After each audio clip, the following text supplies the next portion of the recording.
That may be the greatest catch I've ever seen in my life.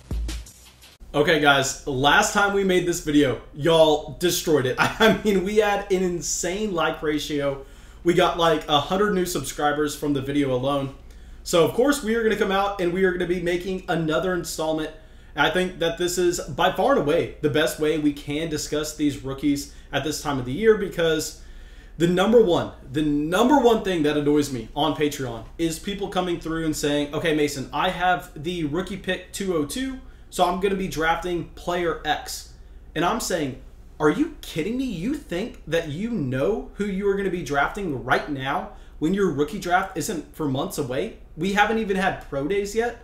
We haven't even had the NFL draft yet. I mean, we haven't had NFL free agency yet. What are y'all expecting?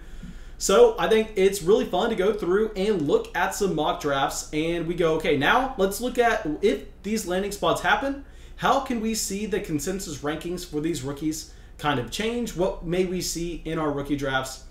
And I know a lot of people want one quarterback rookie drafts. I understand a lot of people want to come out here and say, Mason, not everyone plays Superflex, stop being an ass, but I'm sorry. Okay, guys, I'm going to continue to talk about Superflex as our #1 format just because, A, it's the only league format I play in at this point, because I got rid of all my one quarterback leagues years ago because I understand how to have fun in fantasy football. And B, I think the majority of other people are making the switch. And C, we know that if you're playing in a one quarterback format, literally, you can use this exact video and it can be extremely helpful. All you have to do is take the quarterbacks I talk about and throw them off the list. It doesn't matter. Take Trevor Lawrence in the late first, take Justin Fields, Trey Lance in the mid-second, and bam, you got yourself a one quarterback mock draft, and just focus in on the running backs, wide receivers, and our one tight end that we are going to be discussing. And also, for this league format, I know that a lot of people are going to be switching over to tight end premium this offseason. Very similar to what I said about Superflex, I've exclusively played in only tight end premium leagues for the past few years now. Every single Flock Patreon league that we run is tight end premium, so we are also going to be throwing that factor on this mock draft, where, yeah, I know it only affects Kyle Pitts, but still, I think that it's best to go out there and have the 1.5 PPR for the tight end position. And that's it. Let's stop wasting time. Let's stop talking about the settings. Let's get into it. And our first player that is going to be going off the board is going to be Trevor Lawrence. And how we are using the mock drafts, I'm sorry, I should have said this at the beginning, is we are taking Grinding the Mocks, which goes and looks at all mock drafts across the internet, compiles them into an average draft position for NFL mock drafts, and then we are taking that average draft position, we are looking at a team next to it, and going, okay, where do we see the most sense here? So I think this gives us a great view on where we should be expecting these players to go. But anyway, let's get into it. Trevor Lawrence, #1 to the Jacksonville Jaguars. And yeah, nothing to really say here. We know with Trevor Lawrence, I've said this before, what we have to do to evaluate quarterbacks in Dynasty is we have to look at pretty much two things. A, what does the NFL think of them? Is the NFL going to be willing to give them a chance to be a franchise quarterback? Trevor Lawrence, yes, checks that box. And B, are they going to have any rushing upside in the slightest? If they do, what is that rushing upside looking like? And Trevor Lawrence, I know by no means is he a Trey Lance, but at least we know he's not going to be like a Mack Jones. At least we know he's not going to be like a Drew Brees. He is going to be providing us some rushing production. I mean, he's very similar to the #1 overall pick last offseason, which was Joe Burrow, in that, yeah, I mean, rushing isn't his strength. He's definitely going to be a much better passer, but when he can pick up 20, 30 rushing yards a game, that's going to add up over the course of the fantasy season. So Trevor Lawrence, obviously going to be going with the first pick in pretty much every Superflex rookie draft. And now our next pick, this is where it gets a little bit interesting. This is where I have to do some reflection going, okay, here I think that this is by no means a lock. I think that we see this change draft to draft and also with your own dynasty team needs. But here, Justin Fields is going to be going off the board, and in this mock draft we're basing it off of, Justin Fields went to Atlanta with the #4 pick. And here, I know a lot of people want to say, okay, Mason, you're an idiot. Justin Fields will be playing behind Matt Ryan for possibly the entire year. At the very least, half of the year, and I'm saying it doesn't matter. It doesn't matter. This is Dynasty fantasy football. We are playing for the long haul. And if you're telling me Justin Fields is going to take over as the starter for the Atlanta Falcons halfway through the season, I'm fine going just say 6-7 weeks without this rookie player when we know that the day that he steps onto the field, he is going to be playing with quite possibly a top 3 wide receiver group in the entire NFL with Julio Jones and with Calvin Ridley. And this is a team that could go out there and invest into a pass-catching running back to go along with it. So Justin Fields, the landing spot is too good. We also know that the rushing production should be there. We know that the rushing production is a cheat code in fantasy for the quarterbacks. So yeah, I don't care. In a Superflex format, we are going to be going with Justin Fields at the 102. All right, so now our next player is probably going to be the consensus 102 if this mock draft was actually real. This is going to be Najee Harris, who in this mock draft went to pretty much the best landing spot you could ask for. He went to the Pittsburgh Steelers with the 24th overall pick. And here with Najee Harris, I'll say, I don't expect him to actually go this high in the NFL draft. If you just look at how NFL teams have been evaluating the running backs as of late and what kind of capital they are willing to spend on a running back. I mean, I think that Jonathan Taylor personally was a much better running back prospect than Najee Harris. So I'm a little bit hesitant to put too much weight into this landing spot. But regardless, if it happened, we understand that Najee Harris profiles to be a 3-down running back from day one. And I know a lot of people want to say that Najee Harris isn't a great pass catcher, but you don't have to be a fantastic pass catcher. You don't have to be DeAndre Swift. I mean, Jonathan Taylor coming into the NFL also was not seen as an elite pass catching running back. What you have to do is you just have to be capable. And Najee Harris definitely showed his capability of catching the football his last year at Alabama, and going to the Pittsburgh Steelers playing behind one of the best offensive lines in football would be a no-brainer, fantastic landing spot. And I think Najee Harris would be my 103 in that scenario. But I acknowledge the fact that most formats, he would be going at the 102. All right, so now our next player, I mean, if this happens, I promise you, I will own him more than any other rookie. We're going to have Trey Lance at the 104, and in this mock draft, Trey Lance went with the 9th overall pick to the Denver Broncos. And, okay, Trey Lance, I'll just say it, checks pretty much every box from what you want to see with a quarterback in fantasy. Where, no, we are not coming out here, we are not trying to pretend that we are some expert quarterback scouts. I know a lot of other podcasters want to do that. I know a lot of other guys that are just accountants on their day job want to watch 30 minutes of film and tell you, I can identify what quarterback is going to be a successful franchise guy at the NFL level. When in reality, entire scouting departments can't do that at the NFL level. Entire analytical teams can't do that at the NFL level. So why should we be trusting some guy who's just an accountant and watches 30 minutes of film? But on the other hand, what we can do is we can go, okay, let's lower our egos a little bit. Let's try to be realistic about this. And let's see, A, is this quarterback going to get an opportunity to start at the NFL level? B, what would his situation look like? And C, if he does get that starting opportunity, if the NFL dictates that he is good enough to do so, will he be providing us rushing production to go along with that to give him that elite fantasy ceiling? So let's check these boxes with Trey Lance. Okay, if he gets taken at number 9 to Denver, he checks that first box. He is going to 100% sure get the opportunity to start at the NFL level and not just start a few games, not just start half a season. No, you take a quarterback in the top 10, they are going to be your starter for multiple years, regardless of their rookie season performance. I mean, pretty much the only example that we have that goes against this in the past 5 years would be Josh Rosen, but that was because the Cardinals got a fantastic chance to take Kyler Murray. And I know some people are going to come out here and say, Mason, what about Dwayne Haskins? A couple things here. A, Dwayne Haskins was, I think, picked like 15th or something by Washington. And B, Dwayne Haskins was at the club during a pandemic. So, of course, the team is going to have to make an example. Anyway, so Trey Lance checks that first box, and let's check the second box. Okay, how would his situation look like? He's playing behind a fantastic offensive line. he is throwing the ball to Courtland Sutton, Jerry Jeudy, Noah Fant, KJ Hamler stretching the field.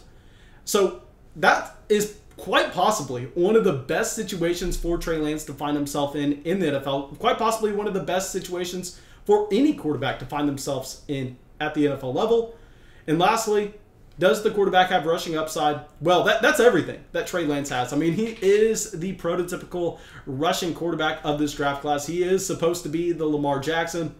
So, I mean, if Trey Lance found himself in Denver from that 9th overall pick, I would be all in. I mean, I would be incredibly aggressive in drafting Trey Lance in our Superflex rookie drafts. Okay, so now let's get to our next quarterback. And I know y'all are tired of hearing QBs, but this is going to be the last one we probably talk about this video. Maybe we sneak in one more. Anyway, Zach Wilson here, going to be going to the New York Jets with the 2nd overall pick. And I know, yes, I mean, he has the draft capital where he should be ranked ahead of Justin Fields and ahead of Trey Lance. But let's acknowledge some facts here. Zach Wilson does not have that same type of rushing production. And Zach Wilson would find himself in a much worse scenario. I mean, would you rather be throwing to Denzel Mims? And I can't even say Rashad Bateman. Rashad Bateman's a free agent. And Jamison Crowder. And then we can also throw in Chris Herndon into that mix. Or would you rather be throwing to Julio Jones and Calvin Ridley? Or Courtland Sutton, Jerry Jeudy, Noah Fant, KJ Hamler? So obviously, I think that's why we can all understand why Zach Wilson would be falling down the draft board to the 105 in this scenario, even though he would be a locked-in starter at the very minimum for 3 years.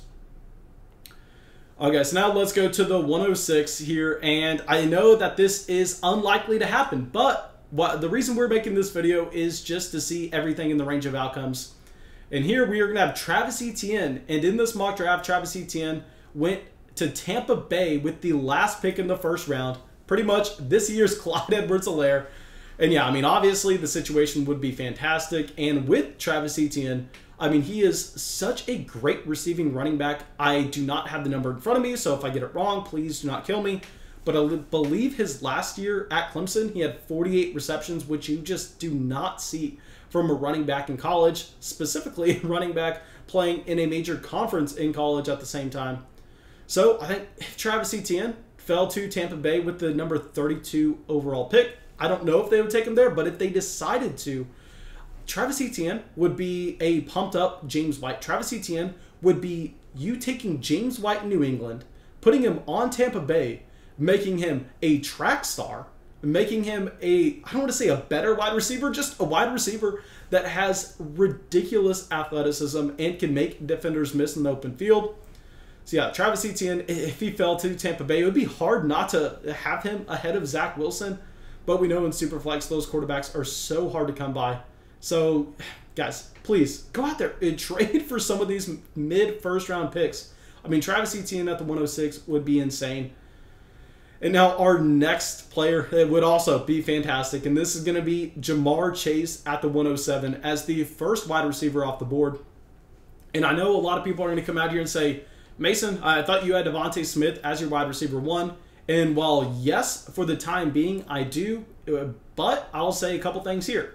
1, Devonta Smith, we need to have a respectable weight for him at his NFL Pro Day. If he comes in as undersized as a lot of people are speculating, then I think Ja'Marr Chase would be the much better option as our number 1 wide receiver.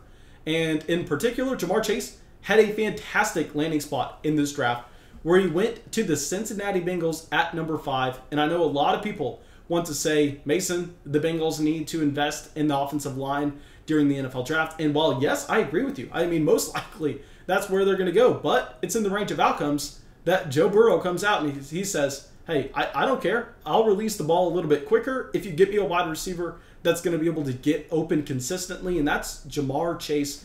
We know that they have that connection. We know Ja'Marr Chase was more productive at LSU than Justin Jefferson when he was a year younger. You've heard about a million, and pretty much everybody who has a fantasy football podcast has said that by now, so I shouldn't have even brought it up. But elite level athlete, elite landing spot, Ja'Marr Chase at number 5 would be our 107.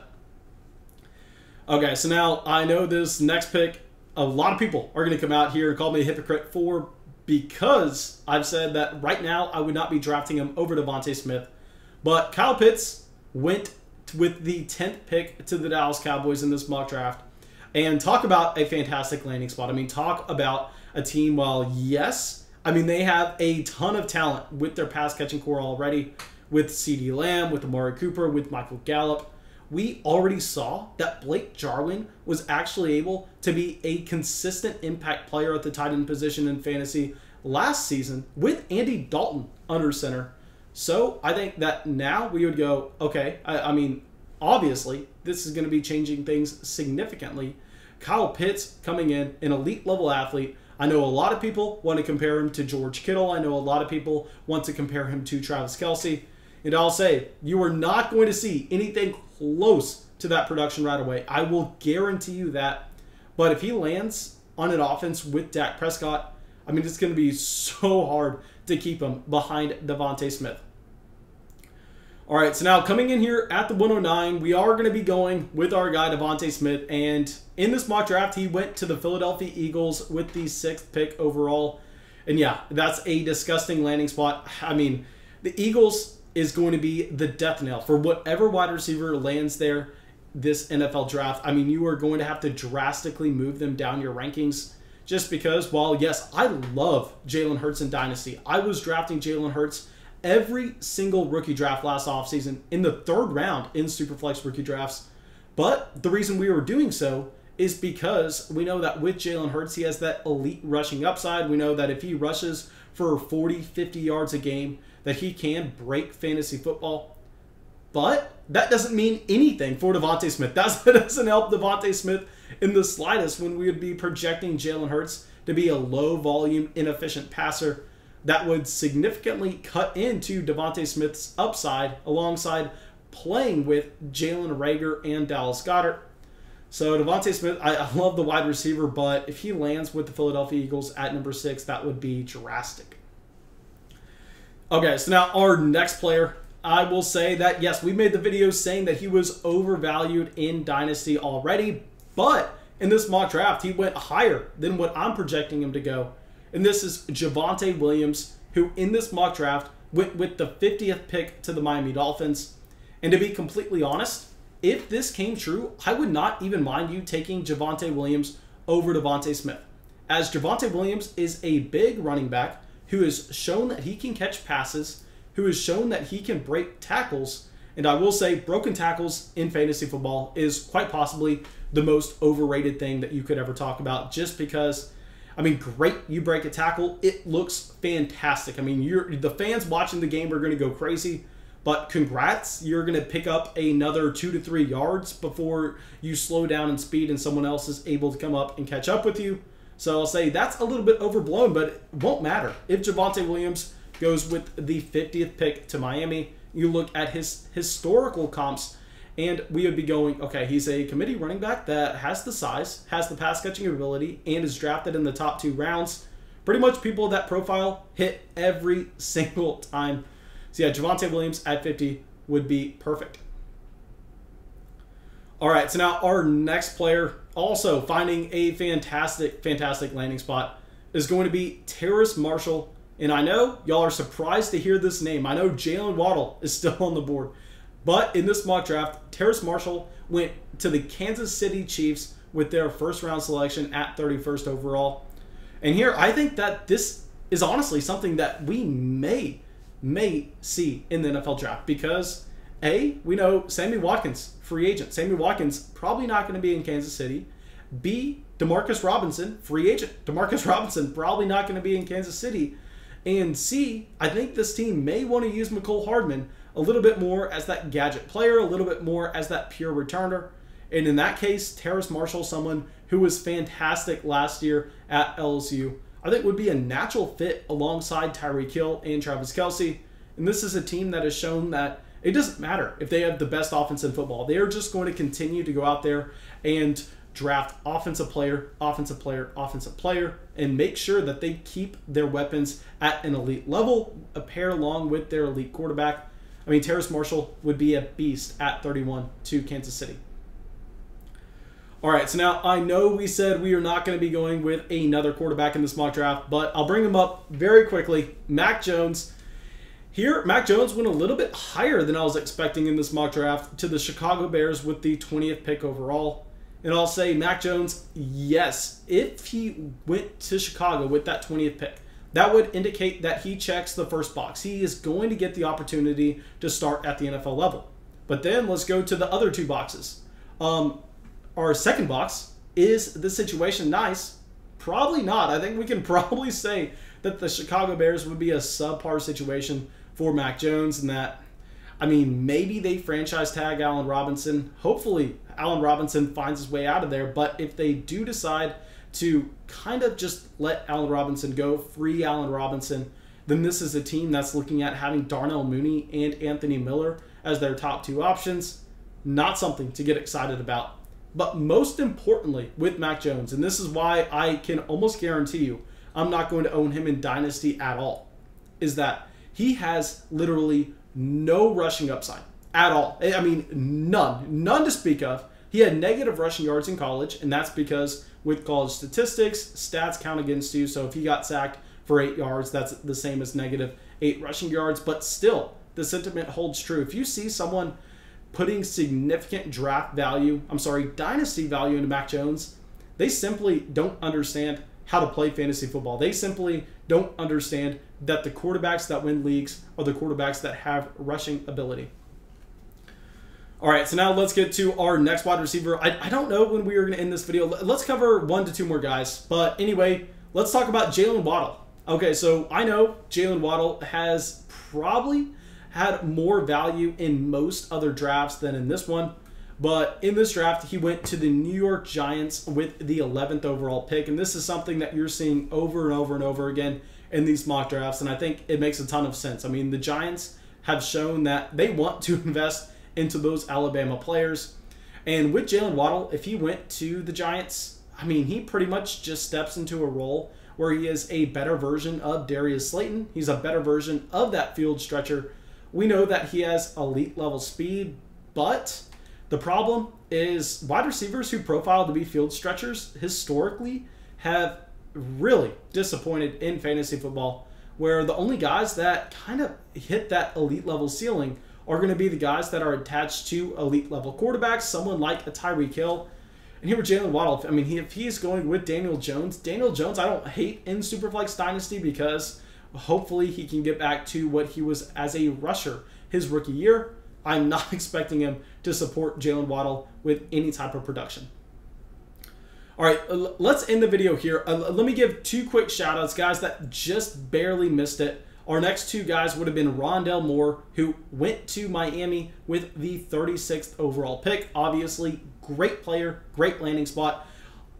Honestly, now that I talk about this out loud, I probably would have Rondell Moore over Jaylen Waddle. And then Rashad Bateman, who went to Buffalo with the 30th overall pick. And I understand everybody and their mom wants to make Rashad Bateman their guy. Everybody wants to go, Rashad Bateman, I love him. Put me on the record. Put me on the team, coach. I like Rashad Bateman.